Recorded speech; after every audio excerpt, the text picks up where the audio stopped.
My name is Dr. Rebecca Hernandez, and I am the director of the American Indian Resource Center on campus.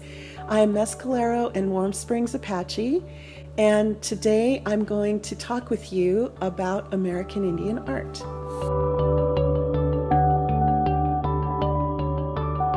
So the title of the presentation is Snapshot of American Indian Art, and it really is a snapshot.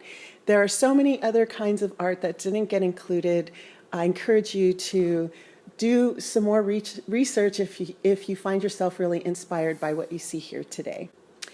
What you're going to learn from this instructional video is some information about American Indians, the difference between cultural appropriation and cultural appreciation, avoiding stereotypes of American Indians, a look at the different types of art produced by American Indians, how to begin thinking about your art project, and the ways that you might borrow motifs, designs, themes, colors, etc.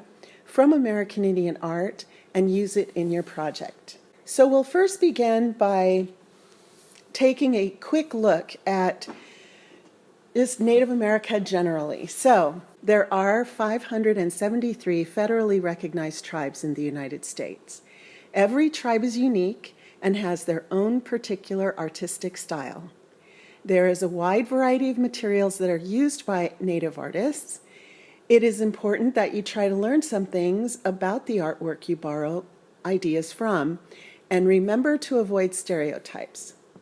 So the map on the left side of the slide gives you an image of the location of the reservations in the United States so that you just have a general idea of where tribes are located and which tribes have what we call landmass, right, reservations, and which don't.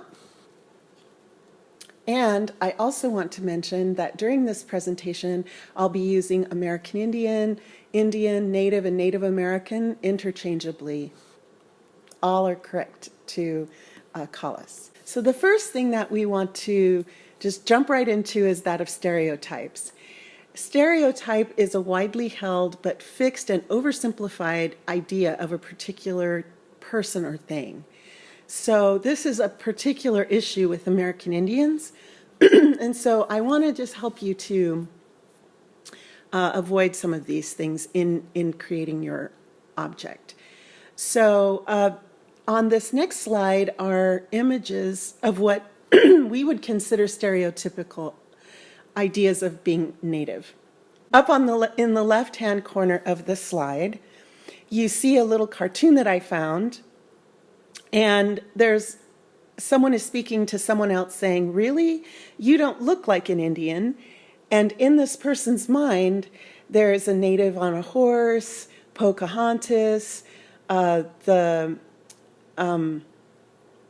Redskins football helmet, and the person walking next to them is, has a look on their face very typical to the way we feel when folks say that to us. There is no one way to look Native, and the more that we look for those stereotypical images, the less we really appreciate how diverse our population really is. So also on this slide are some, like little touristy kitsch kinds of items with, Indians in headdresses, and then underneath that is an image of Johnny Depp from The Lone Ranger, cartoons of Indians with teepees, Land O'Lakes butter, right? The long-standing advertisement for that product, and a dream catcher. So even though dream catchers are not a bad thing to be inspired by, you just want to recognize that, maybe by utilizing a dream catcher, you're not taking that extra step to find just something else maybe that would be less recognizable and would allow you to also share with the viewers something new. As I mentioned before, there are many types of Native art, and these slides and these images are only some examples to inspire you. Again, please take the time to go online. If you feel really excited about this project, definitely do some research online. The first thing that we're going to do is look at the contemporary painting. Contemporary painting is just like all other artists that paint on canvas. In the case of these two artists, Emmy Whitehorse and Joanne Quick-to-See Smith, both of these artists are abstract and create beautiful, beautiful paintings that wouldn't necessarily be identifiable as being made by a native artist. The next type of art is sculpture. And on the left here, we have a sculpture of a native woman sitting in a reclined position. It's made out of stone. And the sculpture on the right is made by a Pacific Northwest artist, and it's carved out of wood, has real feathers on it. I'm not sure if the wings are actually real or not, but the feathers are definitely real. And this is very much in the style of Pacific Northwest art. They carve and then paint their artwork. It's very recognizable. If you enjoy this piece, you may want to look to see what other kinds of things you can find online. And these are the artists' traditionally created totem poles. The next grouping of art is that of weaving.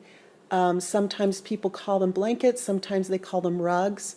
Either is correct, but this is where you might begin to look at patterns and the way that pattern is utilized in native art. On the left is a Navajo blanket, utilizes only 4 colors, and it's very repetitive, but there is something very pleasing about repetitive motif or design, so that might be something you gravitate towards. And the rug on the right is very complicated. It has many birds on it, a cornstalk at the center, right, dividing up the space. And these birds are sitting on the cornstalk and also just kind of free floating, flying around. So it's a very active design. And when you look at it, your eye moves around all over, and you probably see something new in it every time that you look at it. So for those of you that are interested in textiles or textured work or even creating something that looks like a blanket, this is a great place to start. The next slide is about American Indian jewelry. And jewelry is one of those things that people know us for. Most certainly for turquoise jewelry, which is a very regional kind of style of the American Southwest. So I've included a variety of things here for you to look at. On the far left is a ring by a Tlingit jeweler. It has the face of Raven on it, and it's a double ring, so it has some movement on it. And of course, that design you would be able to find if you went online and looked up Pacific Northwest art.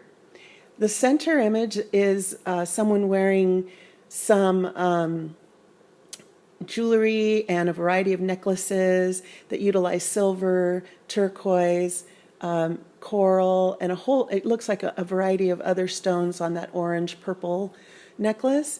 Again, these are shapes that are very common to Navajo jewelry. They are called squash blossoms, but these may or may not be Navajo. People may have made them from other tribes, being inspired by the Navajo tradition. And then on the far right is what they call a cuff bracelet. And on that bracelet it's really the texture of the silver work that makes it so interesting to look at.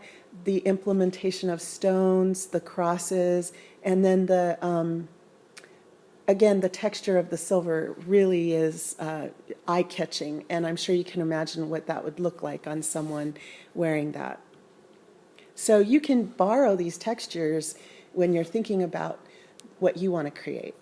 I wanted to be sure that I included ancient art in this presentation for you because as all people long to create and to document experiences, and art, of course, is the first way that most cultures did that. So this is rock art, the next slide. And these images, we don't necessarily know what their meanings are, but they speak to us of the creativity, the the way that folks might have been thinking about things. You see some handprints on here, you see repetitive pattern, a lot of circles, which, very commonly was a symbol of continuance. There's animals, people, insects, all kinds of really amazing things that you can sort of imagine what folks might have been thinking about even 1,000 years ago when they were creating some of this. And some of it is more recent than that. There's horses on some of this rock art, so we know that it was probably within the last 500 years that it was created. But these patterns are really beautiful, and if you wanted to create something that has a kind of primitive spin to it, this would be a good place to take a look closer. The next slide is native fashion, and native fashion designers have become kind of taken more of an active role in the industry. I would say about 20 years ago, there were only a few native fashion designers, and now there are many. And this is just a quick look at some of the folks that are making things now. On the left is a swing coat, obviously inspired by the Pacific Northwest designs by Dorothy Grant. The boots are beaded, and they're beaded with really tiny seed, what they call seed beads or glass beads that have a sparkle to them. So these are just incredible boots, and they're so, took so much time to make them, really showing off their skill as a beader. But also the design itself is really lovely, and there's a lot going on the boots, but as far as the design goes, but it's also very, very lovely to look at. And those boots were made by Jamie Okuma. The suit on the far right is by Pueblo artist Virgil Ortiz, and Virgil does borrow from Pueblo traditional art, but gives it a new spin on this suit, and that is him in the suit, and it incorporates some of the geometric designs that are very common to Pueblo art. The dress next to that, in between the boots and the suit, is a dress made by Lauren Aragon, and Lauren is also Pueblo, and Lauren incorporated designs also very common to pottery in those communities. And there's even a pot on the stand with the dress so that people who are viewing it can have the opportunity to think about how she was inspired by very traditional artwork and implemented it into one of her fashion designs. So again, we're going to just circle back around to what I shared with you at the beginning, which is how do we respectfully borrow native art and motif when we want to ensure that we're not literally taking something without thinking through how we can change it or alter it, but also doing so respectfully means that you always remember to document the name of the tribe or the person who made the object that inspired you. So let's say you find a painting that you just absolutely love, and make sure that you get the artist's name and the artist's tribe, and that you document that in your statement. Do not duplicate the design or motif, but find a way to borrow some things from what you like about it, such as colors or shapes, and get creative and maybe stretch it out or make it smaller or use it in a way that's completely different from the way you saw it. That's true inspiration. That's true artistic creativity. Take some time to look through native books on books on native art, or to visit websites where you can gather lots of ideas. And again, there is so much art out on the web, you will have no problem finding it.